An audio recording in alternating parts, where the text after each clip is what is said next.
Good evening, ladies and gentlemen, and welcome to another edition of the Evening Review. My name is Okito Craig. I'm your host tonight. And in studio with me tonight is John Nakuta, our media ombudsman here in Namibia. Good evening, sir. Good evening, Agato, and thanks for the invitation. Thank you very much. Just last week, you made public the findings of the sixth and final media monitoring report based on our elections last year. Yeah. Can you give us a little bit of context? Have you done media monitoring of elections before? How important was last year's project or this specific project? Okay. Just a slight correction, Yes. Agasto. Is it Agast? Ogito. Ogito, excuse me. Yeah, as you say, that correctly said that last year we've launched a media monitoring election report. Yeah. Project rather. Yeah. First of its kind for Namibia. And as part of wanting to keep the nation informed and being aware of what is happening, how the media is reporting on elections, whether the media is reporting consistently with the Code of Ethics and Conduct, which they have signed up to and which is enforced by the media ombudsman. So we launched this report. So coming to your question is like, as part of this project, we have monthly reports. Okay. The first one was for July because we started the 1st of July and the project ends at the end of December. So for every month, including December, we were having reports that we've produced in terms of what was captured, how the media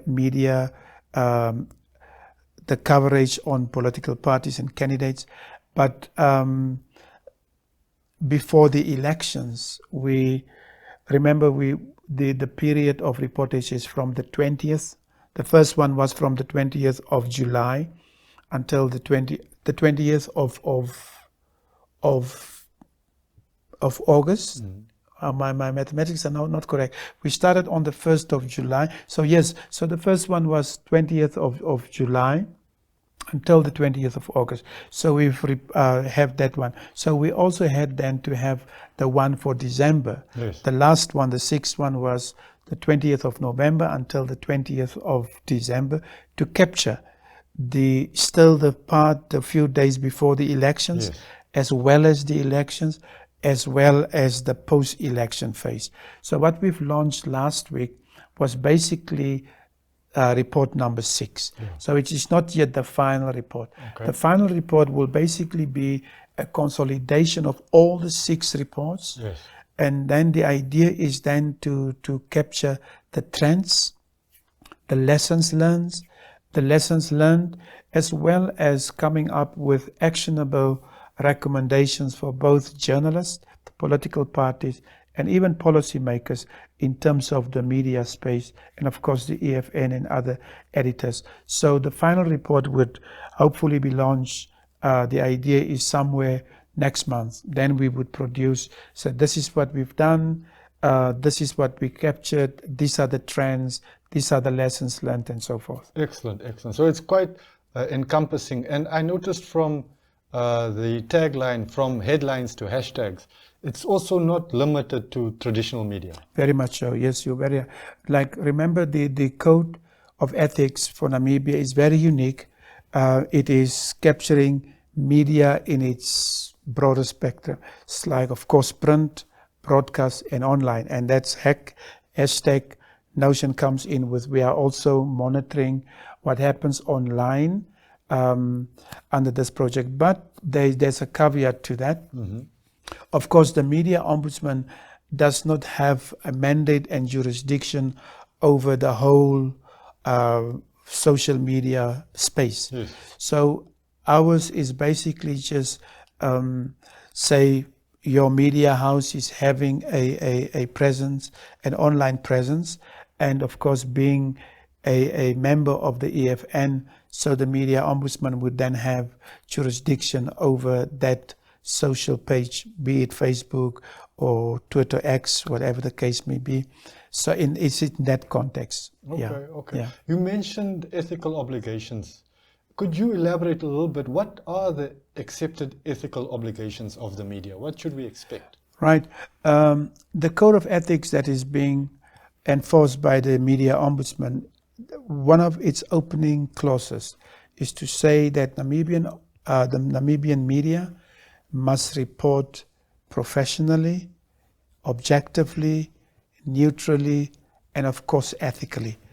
And so these are the standards really that the media. I'll give you a very practical example of what has happened during the monitoring period. The deputy minister, and I'm using this as an example to show how things are not supposed to be done. Yes. The deputy minister of Works and Transport, Mr. Nakuta, was apparently addressing somewhere in September, October, a rally in the north, and he spoke Oshivambo. And apparently during his address, he said that the opposition, IPC as the opposition, must be killed. But in his address, he said, but I'm not talking about physical killing. I'm talking about killing them through the ballot box. And next time when I'm coming after the elections, we will be having a funeral. We will bury them and so forth. But he used this as analogies and stuff and whatever. So one of the local newspapers, Monday, first thing, headlines, Nakuta instigate violence and so forth. And a lot of political analysts also attacked him and so forth. So Nakuta that very same day submitted a media complaint. Of course, he's by right to submit such a complaint. Yes. And he said, I'll do you the favor, I'll send you the clip. It's about 16 minutes long. I gave the clip because my Oshivambo is not that good. So I gave the clip to one of the colleagues at the NBC. Yeah. She transcribed the script for me. Nowhere in that transcription does it talk about inciting violence, hate speech against the IPC. Yeah. He used this as an analogy. I had, for example, then a conciliation session with the newspaper in question and Mr. Nakuta, and we agreed that this was unethical, deliberate omissions of facts in order to drive a certain narrative, and that is unprofessional, that is unethical, and this is the kind of things that the Code of Ethics wants all journalists, media houses to adhere to. Okay. I see we've got one of the slides from the report here on our screen for our viewers. Do you mind explaining a little bit what is that information trying to relay? Great. What we're basically saying as part of this process, if I can talk to the slide, as part of this monitoring process, we are capturing bias, whether or not in terms of reporting, whether the media in general is biased, and we have developed a ratio that captures for us scores in terms of positive reporting, negative reporting, and of course neutral reporting. Yes. And it says basically where, and with that we are capturing the slanting and the tone of a particular article. Yeah. If it is overly positive, then obviously you can get a sense that the writer, the author of this, is trying to influence a certain perception, and so forth.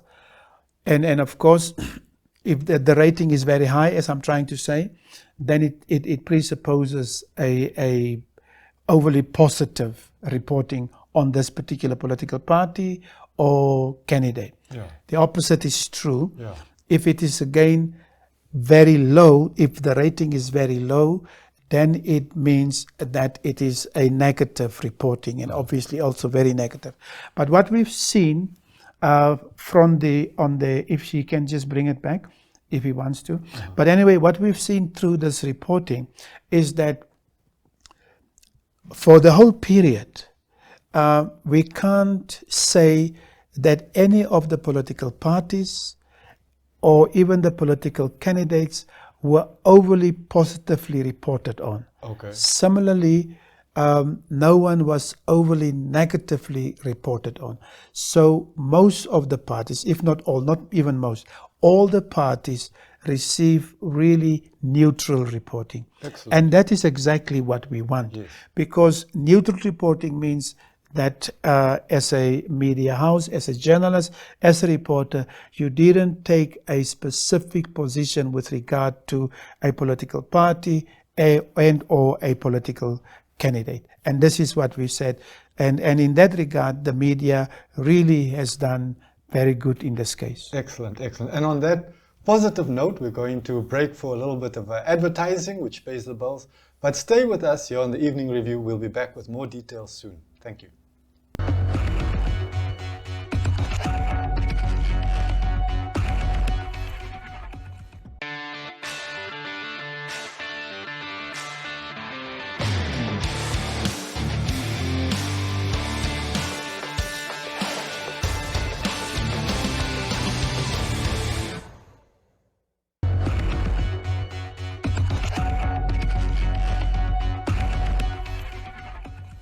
Welcome back, and we are still continuing with our discussion with Media Ombudsman, Mr. John Nakuta, who led, or his organization led, a media monitoring project over our important election last year, and we are discussing the results of the 6th report in that lengthy project covering the period when the elections actually took place, which was released last week.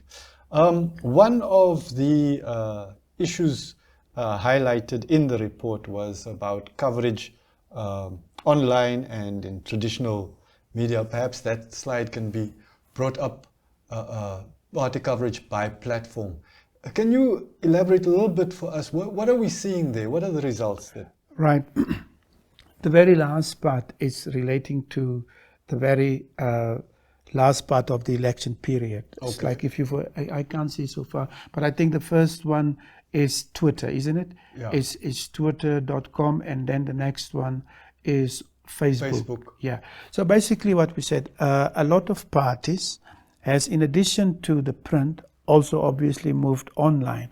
And of course, it goes without reason. There's a lot of young people having an online presence and so forth. So we've seen and we've captured, we've seen that certainly there was a lot of activity also happening, political activity from political parties and candidates happening on there. And what we've seen there, especially on Twitter, especially on Twitter during that during the period, Twitter was mainly used from amongst all those social media platforms. Twitter was the one that was mainly used by political parties and candidates. I think, which is very interesting in and of itself, you know, because I use a lot of Twitter. But I'm already 47 years old, and really, when I speak to younger colleagues and younger people I know, they are not much concerned with Twitter. It just goes to show that the political parties, in their efforts to target young people, maybe they are not as clued up as they. You've just given us one of the lessons learned. Because coincidentally, I said in a last year during a session organized by the ECN for young people, and they were lamenting young people are not involved. And one young person stood up and said, "But you are using wrong platforms. You're using Facebook. We are not on Facebook. We are on TikTok. And Instagram. And so the lesson learned here, and you've just said it, it's like in as much as Twitter is being used mainly by political parties, it's a wrong platform. And so these are the kind of things that we hopefully, for the benefit of political parties, would extract from what we've picked up and said that you are not being followed. You're speaking to the wrong audience. If you really want to get young people, use the platforms that they are using. A lesson learned that you've just pointed us to. We hope the lesson is learned. Perhaps we can look at another one. Here is state versus private media coverage. What were your findings in terms of that? in general, not without necessarily talking very specifically to that, but just to summarize what that says, is that in general, we found that, and that is now in terms of the political parties, as you can see, there's SWAPO, NEV, and all those political parties. And of course, we know that there was quite a lot of political parties that participated in the elections, about 15 or 18, I'm not so sure. So it's a case of impossibility to have them all. So what we've done, we focus only on the 7 main ones. And what we've seen, the state-owned media, both print and broadcast, SWAPO got a lot of coverage on that. But we've also seen, even in the private, for the private media, both print and broadcast, SWAPO also got a lot of coverage on there. And someone may ask, is it because the private and state media is biased towards SWAPO? Why is SWAPO getting the lion's share of coverage and whatever? And trying to rationalize it like this, as I've already mentioned, that we can't thumbsuck issues of bias and whatever, because this is not what our research shows. What we possibly can is, what it possibly point to is that SWAPO had a much more active media presence. Like out of, and Christy, there's one slide, I don't know whether you're going to show it, but there's one slide, for example, where our lead consultant shows us, again, out of the 30 days of the month, how many statements could we count and measure about SWAPO? It's in the vicinity of 20 out of 30. That SWAPO is in there because there was an activity and so forth and so forth. So that is a lot, 20 out of 30, and sometimes it even goes to 24 out of the 30 days. And then you've got the smaller parties, like the NEFF, you've got NUDOS. They are hovering around 3 days, 4 days, and whatever. And so that's, and what we picked up, and we've read it in the papers, and it goes both ways. The political parties and candidates do not have a proactive media strategy. They want to be reported on, and similarly the media also doesn't have, and what we picked up, doesn't also have a proactive going out, getting to the political parties to try and make their own story. So both is very much reactive, whereas the political parties specifically, and I'm going to point out one, NEF, for example, received over 200 statements over the period August, September, and then it dropped down to the normal 4 or 5 per day. And the reason why everyone knows that in August, September, there was this deregistration of the NEFF. So by the ECA. For those 3-4 days, they appeared in the news on a very regular basis. So that gave them a lot of coverage. But after that, it's down to the normal whatever. So that picture basically says, and here is it. You can see the overall. The total party coverage. Total party coverage, SWAPO got a lot. But not because SWAPO, the media, was biased towards SWAPO. It's just because SWAPO had much more presence. And one must add here, not even SWAPO seems to have this kind of proactive media strategy. It is only organizing events and a rally, launching of the we know the pot that attracted so much attention. So that made SWAPO to get the kind of attention, the launching of their manifesto and whatever. But it's not because even SWAPO had a proactive media engagement strategy. And of course, we can't forget about the fact and the issue about the benefit of incumbency. Exactly. And without elaborating on that, and we know, and of course it is not right. But we know that the ruling parties, including the SWAPO ruling party in our case, they would conveniently organize government projects to coincide with a rally that takes place in Rundu, a rally that takes place in Katima. So incidentally, the fishing ministry is in over the weekend in Katima because there was a government project that was supposed to be opened. Yes. So obviously the issue of SWAPO having a greater media presence can also not be divorced from the notion of the benefit of incumbency. Yes, indeed. I mean, if the minister and the officials are also party officials, Exactly. and we go to cover a government event where they also make a statement related to the party Yes. and to the campaign, it's also news to some extent, Exactly. and needs to be So covered. these were all the contributing factors where SWAPO, being the ruling party, being the biggest party in the country, got the kind of lion's share of reporting that we've picked up. But I want to stress, we are not saying the media was biased in reporting more on SWAPO. Yeah.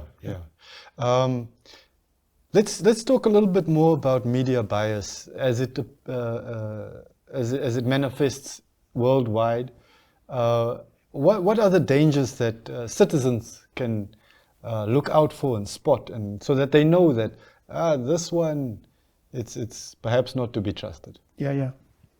Well, also, and I think in our report, we are trying to explain for ourselves what media bias is. Yes. It's not a one-sided article that you would read, and you read very clearly, this guy is really taking a position here. Yeah. When we talk about media bias, we talk about a trend. Okay. A trend of being overly negative, a trend of being overly positive, with a view to subconsciously, or whether directly or indirectly, influence the public's perceptions, behavior, and so forth. And of course, it doesn't end there. Yes. And then ultimately, the public will then, there's this causality kind of effect. The public will then eventually now begin to see certain things in that perspective. Yes. Unfortunately, as I said, not so fortunately, no, not unfortunately. As I said, for this particular 6-month period that we've monitored, Yes. we did not pick up that. But with that, I'm not saying that there are not media houses that may be very specific. It may be, and maybe if you can remember, right in the beginning, when we launched our first report, Yes. there was quite an uproar Yes. in certain media houses and whatever. I was, for example, called out for coffee, and not so much castigated. He said, "No, man, no. Explain to us." And I explained. I had to sit down with the person in question like this. And what I'm trying to say, it may just be, was it not for a project like this, we might have picked up issues of media bias. Yes. But because of this project, because media houses now knew that we are being watched and whatever, and we are being monitored. Not that it was a policing exercise, Yes. but remember, the media ombudsman has a specific duty, even during the elections, during as indicated in the Code of Ethics and Conduct, to make sure that the media report in a non-discriminatory manner, in an unbiased manner, and in a professional manner. Yes. And how best can you do it if not through a project like this? Yes. By monitoring and actually playing open cards and said, guys, listen, from the 1st of July until the end of December, your reporting will be monitored according to these 4 themes that we came up with. That's very interesting. We've not got a lot of time, so I just want to touch on one issue before we get to the conclusion, Okay. which is issue diversity. Do you feel that the media, in terms of its coverage, did justice, did the political parties argue based on issues enough so that there was something for the media to cover? Do you think it plays enough of a role in our democracy as a whole, issues that touch people's lives? Very good question. And I've seen in today's paper, in the new era, media ombudsman lambasted the Namibian media. I did not really lambast the media, but I raised that point. We know Namibian politics is not issue-based. It's identity-based and whatever. And for me, the role that the media was supposed to play, knowing very well that political parties, for example, we wanted to capture reporting on women issues, inclusivity, gender justice, youth participation, and all those things. We all know about that representation gap that young people are talking about. It's like you just want us to be voting cows and we must wait. We go and vote at the age of 18, but we must wait to stand for public office at the age of 21. Why the gap? If I'm good to vote, why can't I not be good to stand for public office? Yes. In other countries, they've reduced the voting age with the public office standing. It's just like, let it coincide. Yes. But to come to your question, it's like these kind of things. For example, the Job Amupanda, AR. Yeah. They talk about reducing the voting age from 18 to 16. Yes. Incidentally, other countries have done exactly that for achieving generational equity and solidarity and so forth. But we haven't picked these things up in the papers because, again, the newspapers, the media is just reactive. There's no deep dive journalistic issues going with one issue, of course related to the elections, and make a very investigative story out of this so as to inform the general public. So the question, was it enough issue-based, both from the side of the political parties as well as from the media? Unfortunately, there the media dropped the ball, in my opinion. Mr. Nakuta, we're almost out of time. I would just like you to share a last word, maybe the conclusions of your report, and also where people can access it if they want to research for themselves. Right, very important. We are now doing the cleanup of the reports, 6 of them. It's quite a bulky task. And once it has been cleaned up, we would make it available. And I know we've made this promise previously, but we also this was a very expensive exercise. And some people that signed up, and I'm not going to mention names, some organizations and companies that signed up and said we pledge, they didn't pledge. They didn't stick to their word. We end up not having. So we are very much behind in getting these reports out, and I apologize to the nation. But the commitment is before the end of my office, which is next month. The reports would be released and made available. And even the raw data that we've captured over this past 6 months for this project, we would make it available in the interest of the public, for academics and people like yourself to further go and write reports and further interrogate some of this data that we've. So that's basically the point. The final report would be launched, as I said. We don't yet have a date, but I've got the lead consultant, Christy Kielder, is condensing for us and consolidating the first quantitative